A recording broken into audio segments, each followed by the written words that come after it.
Students, स्वागत है आप सभी का यूट्यूब के इस चैनल में जिसका नाम है संजय सर क्लास।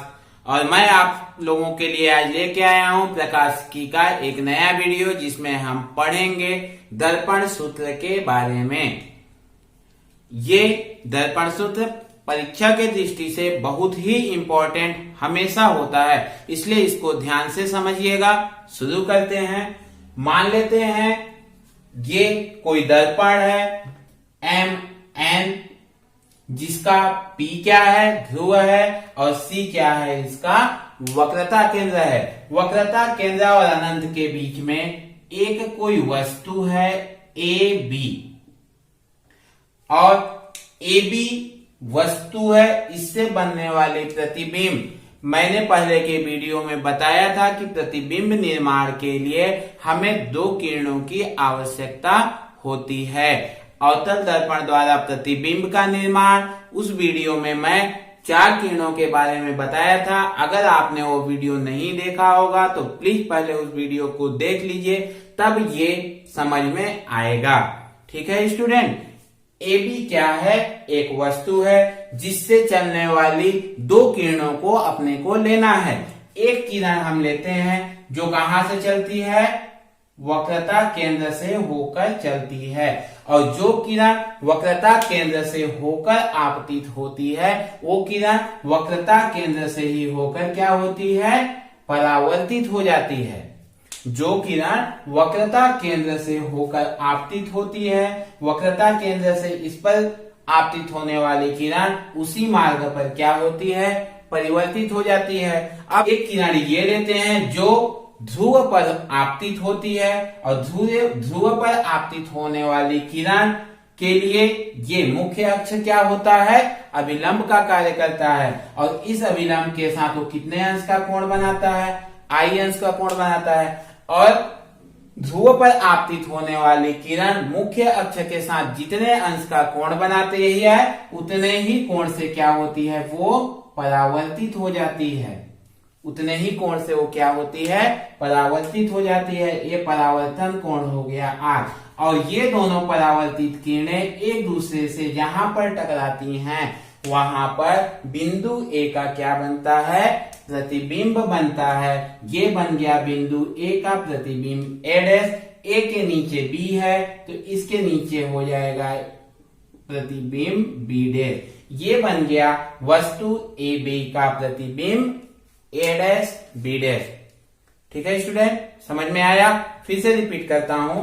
मान लेते हैं ये कोई अवतल दर्पण MN है जिसका P ध्रुव है और C क्या है, वक्रता केंद्र है। वक्रता केंद्र से परे एक वस्तु AB है जिससे चलने वाली एक किरण कहां से होकर गुजरती है, मुख्य वक्रता केंद्र से होकर गुजरती है, और वक्रता केंद्र से होकर आपतित होने वाली किरण वहीं से क्या होती है, परावर्तित हो जाती है। एक दूसरी किरण जो कहां आपतित होती है, ध्रुव पर आपतित होती है, और मुख्य अक्ष के साथ जितना कोण बनाती है उतना ही कोण बनाते हुए क्या होती है, परावर्तित हो जाती है। और जब दो परावर्तित किरणें आपस में टकराती हैं तो वहां क्या बनता है, बिंब का प्रतिबिंब। तो ये दोनों परावर्तित किरणें यहां टकराई, यहां पर बनेगा A का प्रतिबिंब A' के नीचे B है, यहां से इसको मिला देते हैं, ये प्रतिबिंब हो गया क्या, A' B'। ठीक है स्टूडेंट, लिख लेते हैं। ठीक है स्टूडेंट, ये हो गया इसका डिस्क्रिप्शन। क्या माना AB कोई वस्तु है जिससे चलने वाली एक किरण वक्रता केंद्र से होकर चलती है और उसी मार्ग पर परावर्तित हो जाती है। A से चलने वाली दूसरी किरण ध्रुव पर आपतित होती है, और जितने अंश के साथ मुख्य अक्ष के साथ आपतित होती है उसी उतना ही कोण बनाते हुए क्या होती है, परावर्तित हो जाती है। ये दोनों परावर्तित किरणें जहां पर टकराती हैं वहां पर वस्तु AB का क्या बनता है, प्रतिबिंब बनता है। अब देखिए इसमें हमें करना क्या क्या है।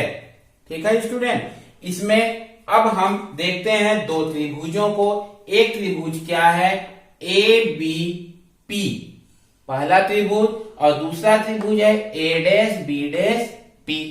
ठीक है स्टूडेंट, दूसरा त्रिभुज दिखाई दे रहा है आपको, ये है दूसरा त्रिभुज, ये वाली ये है दूसरा त्रिभुज और ये है पहला त्रिभुज, ये वाली। इन दोनों त्रिभुजों में खास बात क्या है, ये दोनों कोण क्या हैं, 90-90 अंश के हैं, पहला चीज। दूसरा चीज, ये कोण आई और कोण आर दोनों क्या होते हैं, बराबर होते हैं परावर्तन के नियम से। और जब किसी त्रिभुजों में दो कोण बराबर होते हैं तो वे दोनों त्रिभुज क्या होते हैं, समरूप होते हैं। वे दोनों त्रिभुज क्या होते हैं, समरूप होते हैं। मतलब त्रिभुज ए बी पी और त्रिभुज A dash B dash P दोनों क्या हैं, समरूप हैं। और समरूप त्रिभुजों का कुछ नियम होता है। ये क्या नियम होता है, पहला नियम तो ये होता है कि समरूप त्रिभुज की संगत भुजाएं क्या होती हैं, अनुपातिक होती हैं। और इसी नियम का उपयोग हमें यहाँ पर करना है।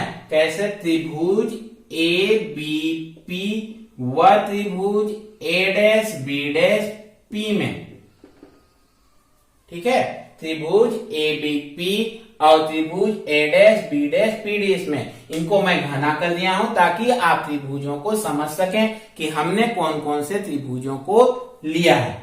ठीक है स्टूडेंट, त्रिभुज ए बी पी और त्रिभुज A dash B dash P में क्या है, दोनों समरूप त्रिभुज हैं।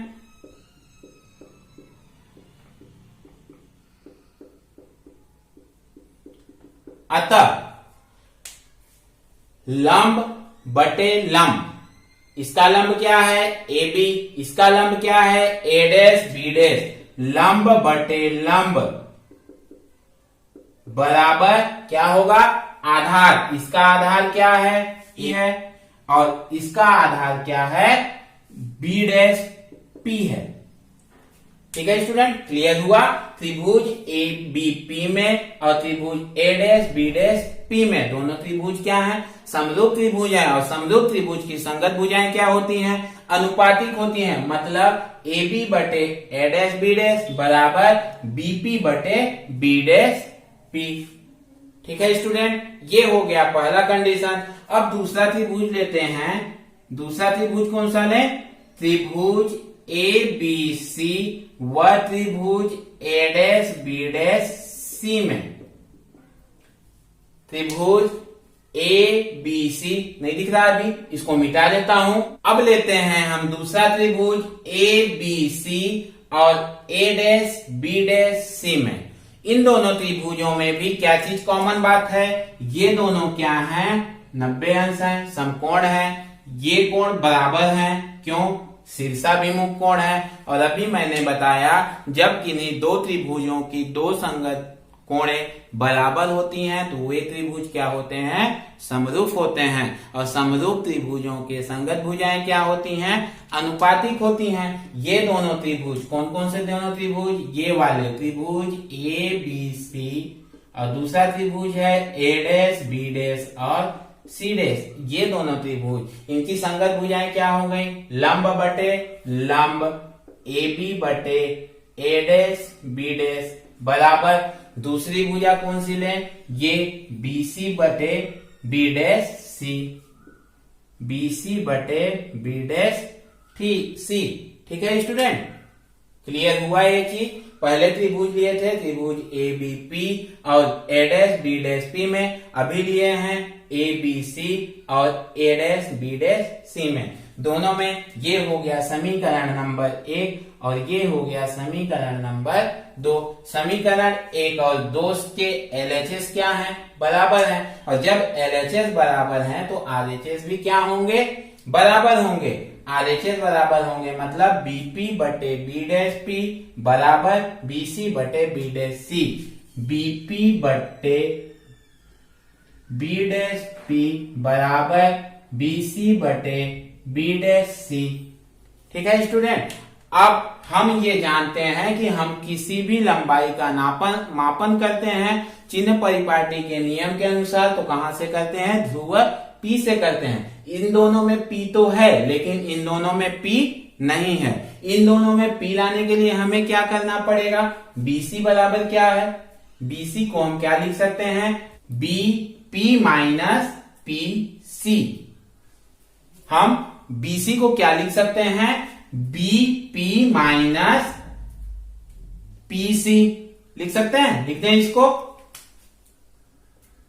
बीपी बटे बी डैश पी बराबर, बीसी को क्या लिखे, बीपी माइनस क्या लिखे हैं, पीसी, और दूसरा क्या है, P dash C, B dash C, दूसरा क्या है, B dash C, B dash C को क्या लिख सकते हैं, पीसी माइनस पीबी डैश लिख सकते हैं, पीसी माइनस पीबी डैश, क्या बचेगा, बी डैश सी बचेगा, क्या लिखें इसको, पीसी माइनस पीबी डैश या बी डैश पी। ठीक है स्टूडेंट, क्लियर हुआ, हमने बीसी को क्या लिखा, बीपी माइनस पीसी, ठीक है। अब दूसरे को क्या लिख रहे हैं, बी डैश सी को क्या लिखेंगे, बी डैश सी ये है, इसको क्या लिखेंगे हम, PC minus B dash P. Clear है स्टूडेंट। अब देखिए सभी में पी आ गया, मतलब सभी की लंबाई हम कहां से ले रहे हैं, अब ध्रुव पी से ले रहे हैं। अब चिन्ह परिपाटी के नियमों को थोड़ा सा देख लें और याद कर लें, क्या, ध्रुव से वस्तु की दूरी बीपी क्या होगा, किससे दर्शाएंगे, यू से, लिख लेते हैं इसको। ठीक है स्टूडेंट, ये हो गया चिन्ह परिपाटी के नियम से ध्रुव से वस्तु की दूरी माइनस यू, ध्रुव से प्रतिबिंब की दूरी माइनस बी, ध्रुव से वक्रता केंद्र की दूरी माइनस आर, और आर किसके बराबर होता है, फोकस दूरी के 2 गुने के बराबर होता है। तो आर बराबर कितना हो गया, ये -2f। अब इन मानों को हम कहां रख देते हैं, इस इक्वेशन में रख देते हैं, उस इक्वेशन में रखेंगे और हम इसको सॉल्व करेंगे। इसका एक बार स्क्रीनशॉट ले लीजिए। अब हम इन मानों को इस समीकरण में रखते हैं। बीपी का मान कितना है, -u बटे बी डैश पी का मान कितना है, -v बराबर बीपी का मान -u माइनस पीसी का मान कितना है, -2f बटे पीसी का मान कितना है, -2f माइनस फिर बी डैश पी का मान कितना है, -v। ठीक है स्टूडेंट, हल करें, माइनस से माइनस कट गया, आगे u बटे v बराबर -u, माइनस और माइनस प्लस हो जाएगा 2f बटे -2f minus minus plus v।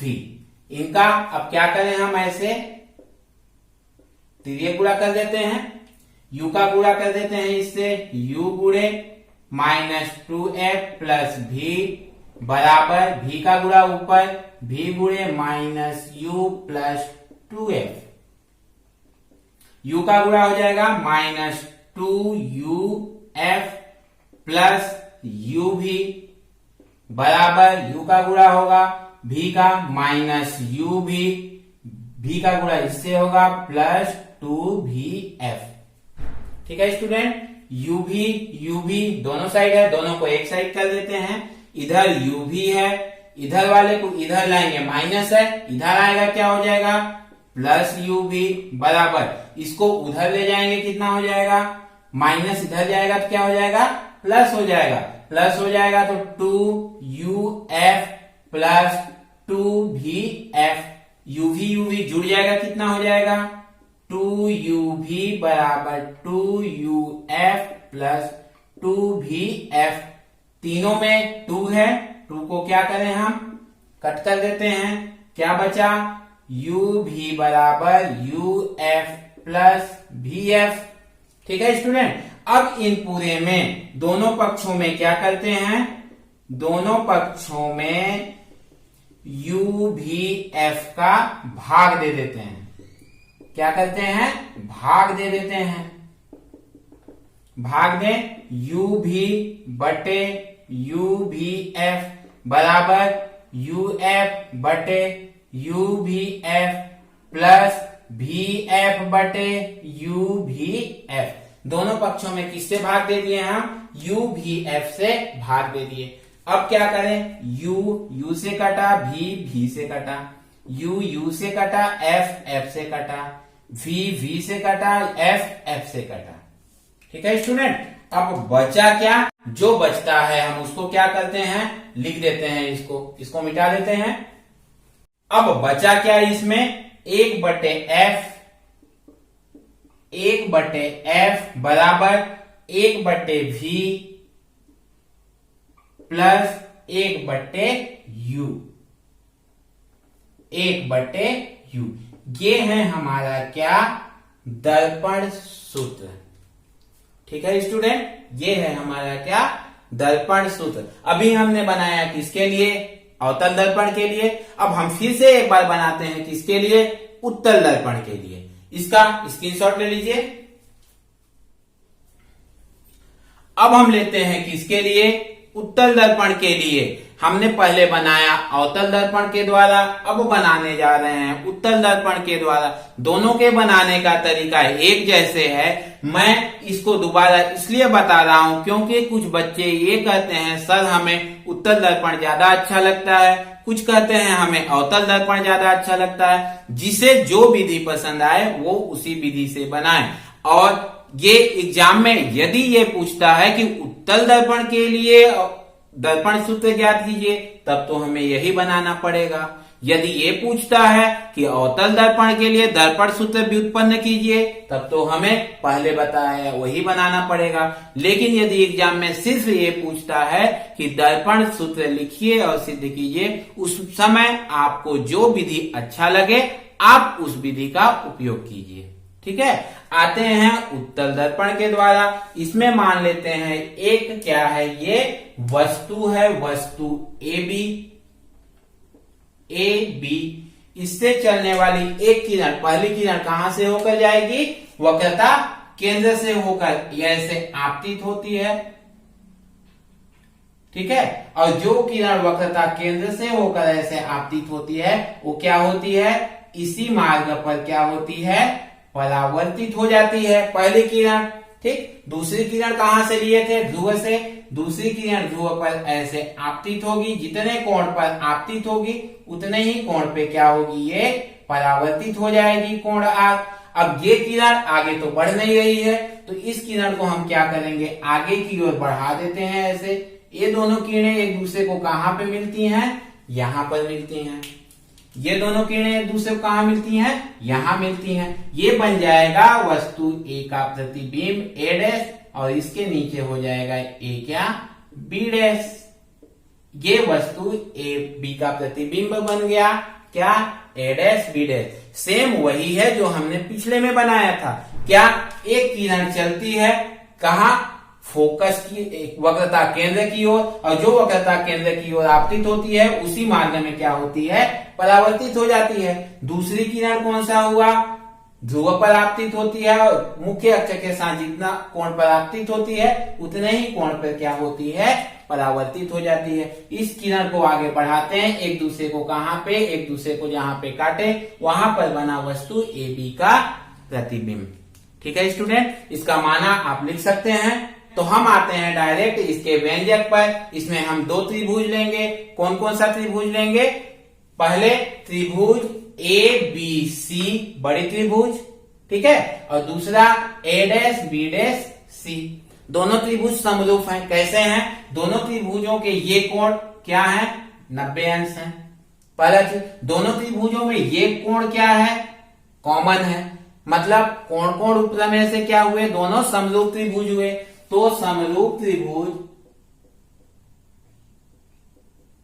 A B C व त्रिभुज A dash B dash C में, ठीक है स्टूडेंट, ए बी सी और ए डैश बी डैश सी में लंब बटे लंब, लंब बटे लंब बराबर आधार, आधार क्या है, बीसी है, बटे इसका आधार क्या है, बी डैश सी है।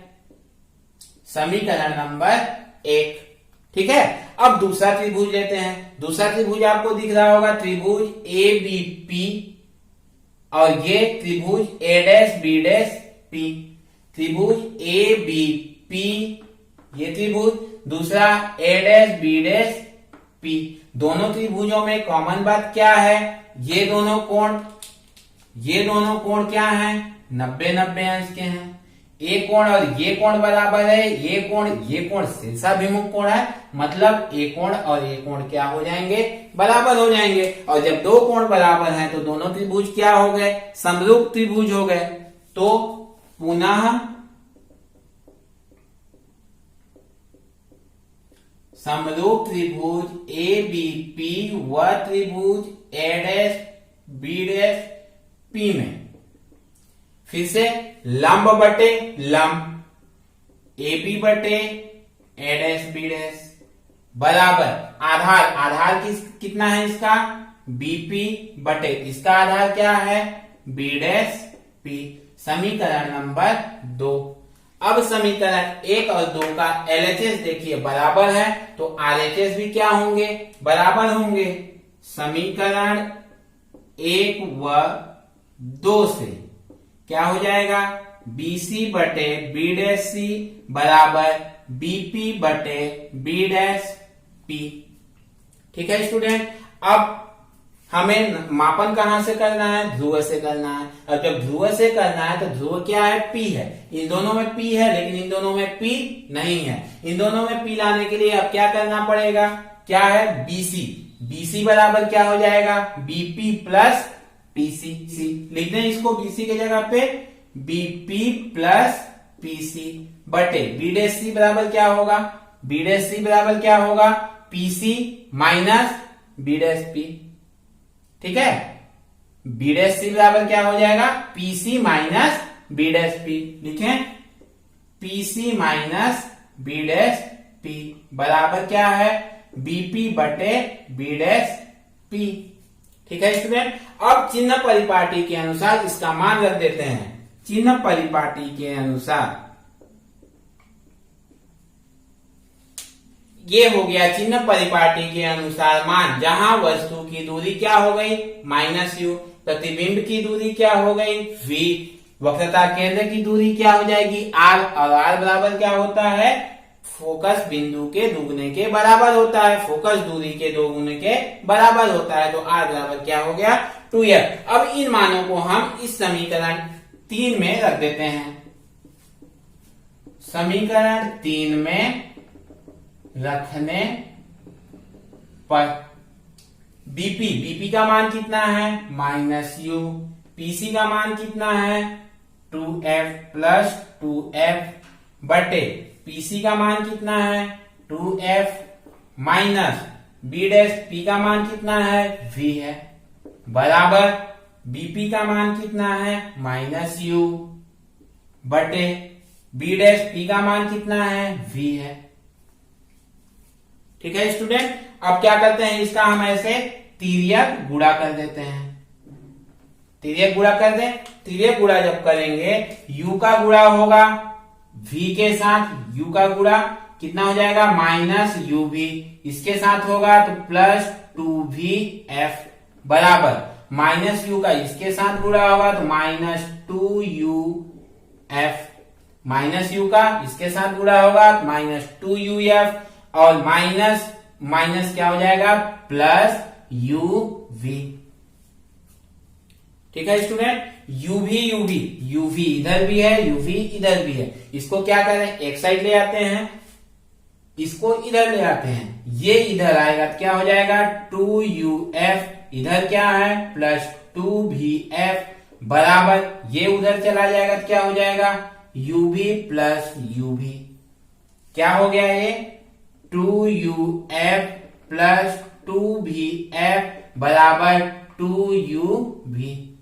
ठीक है स्टूडेंट, अब क्या करें, दोनों पक्षों में क्या है, 2 है, काट देते हैं। और क्या करें, दोनों पक्षों में अब क्या करते हैं, uvf से भाग दे देते हैं। दोनों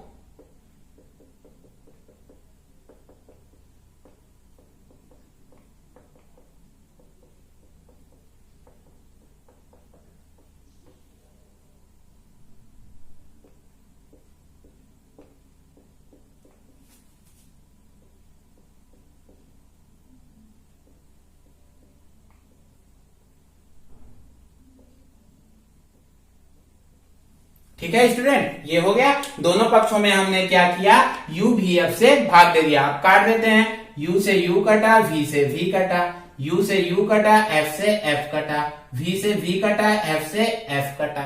बचा क्या? जो बचता है लिख देते हैं। यहाँ पे बचा क्या? 1/f बराबर, यहाँ क्या बचा? 1/v प्लस यहाँ क्या बचा? 1/u। ये हो गया हमारा क्या? दर्पण सूत्र। इसमें भी बनाने का प्रोसीजर सेम वैसे ही है जैसे हम अवतल दर्पण में बनाते हैं। ठीक है स्टूडेंट, हमने ये देखा कि हम चाहे अवतल दर्पण से बनाएं चाहे उत्तल दर्पण से बनाएं, बनाने का तरीका दोनों का एक जैसा है, दोनों ही बहुत आसान तरीके से बनेंगे। इसलिए इसमें आप ये कंफ्यूज मत होइएगा कि हम किसको बनाएं और किसको न बनाएं। ठीक है स्टूडेंट, उम्मीद है आज का वीडियो आपको पसंद आया होगा। अगर आपको ये वीडियो पसंद आया है तो लाइक कीजिए, सब्सक्राइब कीजिए और अपने दोस्तों में शेयर कीजिए।